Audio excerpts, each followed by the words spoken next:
Hello, আসসালামু আলাইকুম। Welcome back to a new video. আজকে একটা মজার জিনিস দেখব। এক্সেলও আমরা বাটন বানাতে পারি। বাটন ইউজ করে সাপোজ আমি একটা বাটন বানাইলাম, ওই বাটনটাতে ক্লিক করে আমি একটা শিট থেকে আরেকটা শিটে চলে যেতে পারবো। আমাদের নর্মালি একটা অ্যান্ড্রয়েড অ্যাপ বা অন্যান্য যে কোনো জিনিসে বাটনের কাজ কি, আমি একটা বাটন প্রেস করলাম, বাটনটা আমাদেরকে কোনো জায়গায় বা কোনো একটা নতুন পেজে নিয়ে যায়। তো সেম জিনিসটা এক্সেলেও করা পসিবল। তো আজকে সেটাই দেখব। তো সাপোজ আমার এইখানে একটা টেবিল বানানো আছে, টেবিলে বিভিন্ন মানুষের নাম আছে এবং আমি এই নামগুলার ডিটেলসটা এই ডিটেলস ট্যাবে রাখছি। তো আমি এইখান থেকে এই ডিটেলস ট্যাবে গেলেই দেখা যাচ্ছে আমার নামের পাশে আইডি দেওয়া আছে। আমরা চাইলে আরও অনেক ডিটেলস রাখতে পারি।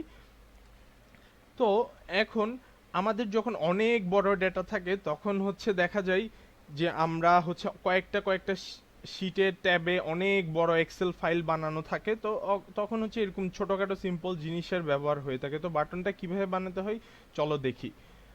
তো প্রথমে আমরা ইনসার্টিকে একটা শেপ নিয়ে নিব, আমাদের পছন্দ মতো মন মতো যে কোনো ধরনের শেপ নিতে পারবো। আমি সাপোজ এখানে একটা শেপ নিলাম এবং আমি এই শেপটা এখানে রেখে এটা একটা আমার পছন্দ মতো কালার দিয়ে দিলাম। এই কালারটা দিলাম অ্যান্ড এটাতে আমি এখন লিখবো। এটাতে লিখলাম আমি ডিটেলস। আমি এটাতে ডিটেলস লিখলাম। ডিটেলস লিখে এটা জাস্ট একটু মিডল অ্যালাইন করে দিলাম। এই মিডল অ্যালাইন করে দিলাম, বোল্ড করে দিলাম, ফন্টটা একটু বড় করে দিলাম। তো এখন এটা জাস্ট একটা নর্মাল বক্স। এইটাকে কিভাবে বাটনে রূপান্তরিত করা যায়, তো আমি জাস্ট সিম্পলি এটাকে সিলেক্ট করব। সিলেক্ট করে এই যে আমার উপরে ডেটাতে যেতে হবে। ডেটাতে যাওয়ার পরে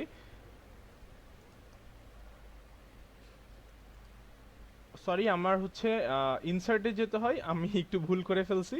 আমার ইনসার্টে যাওয়ার পরে এই যে এইখানে যে লিঙ্কটা দেখা যাচ্ছে, এই লিঙ্কে ক্লিক করে আমরা এইটা সিলেক্ট করে দিতে পারবো। আমি এখানে ইনসার্ট লিঙ্ক দিব। ইনসার্ট লিঙ্ক দেওয়ার পরে এই যে এখানে একটা জিনিস দেখতে পারবেন, প্লেস ইন দিস ডকুমেন্ট।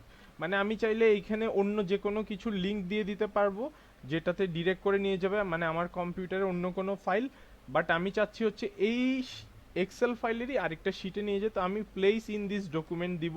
এরপরে এই যে ডিটেলস শিটটা এখানে আছে এটা সিলেক্ট করে ওকে করে দিব। তো এখন এটা একটা বাটন হয়ে গেছে। এই যে দেখুন, এখন এটার উপরে নিলে একটা হ্যান্ড চিহ্ন চলে আসতেছে ক্লিক করার জন্য। তো সাপোজ আমি এইখানে ক্লিক করলাম, এই যে আমার এই শিটটাতে ডিটেল শিটে নিয়ে আসতেছে। এইভাবেই এক্সেল আমরা একটা বাটন ক্রিয়েট করতে পারি। তো এই যে টিউটোরিয়ালটা ছিল, এইটা আমরা যখন অনেক বড় এক্সেল ফাইল ক্রিয়েট করি তখন দেখা যায় আমাদের এই রকম সিম্পল বাটন বা বিভিন্ন ছোটোখাটো জিনিস ইমপ্লিমেন্ট করতে হয় যাতে আমাদের কাজটা অনেক ফাস্ট হয়।